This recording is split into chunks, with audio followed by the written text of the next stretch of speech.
High, I am অভি। আজ যে ভিডিওটা শুধুমাত্র বিগিনারদের ট্রেডারের জন্য, যারা স্টকে ইন্টারডে ট্রেডিং করতে চাও। তো আমরা চলে এসেছি গ্রো অ্যাপে। আমরা দেখব ইন্টারডে ট্রেডিং কী।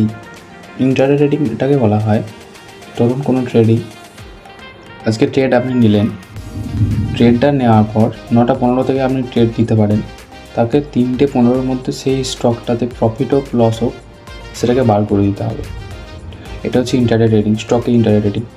তো ধরুন আমি স্টকে যদি ইন্টারডে করতে যাই, ধরুন টাটা মোটরস, আমি ইন্টারডে করবো, একটা বাই করুন। তো এই স্টকটা যদি আপনি ডেলিভারি কিনতে চান, তাহলে একটার দাম, যেটা দাম দেখাচ্ছে 1084 টাকা, সেটাই দিতে হবে 84 টাকা।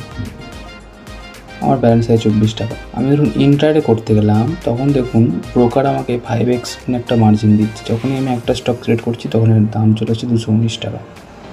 এবার এখানে অ্যাড স্টপ লস আছে, সব কিছু আছে। তো আমাকে 5x যখন মার্জিন দিচ্ছে, প্রফিটও আমার যেটা হবে সেখান থেকেও তারা হিসেব বুঝে নেবে, আর লস হলেও তারা আমার কাছ থেকে হিসেব বুঝে নেবে। এটাই হচ্ছে ইন্টারডে ট্রেডিং। সেটা আপনার 3:15 মধ্যে ক্লোজ করতে হবে। আপনি যদি ক্লোজ না করেন, ব্রোকার যদি ক্লোজ করে, তাহলে আরও বেশি ফাইন কাটবে, পেনাল্টি কাটবে। Thank you.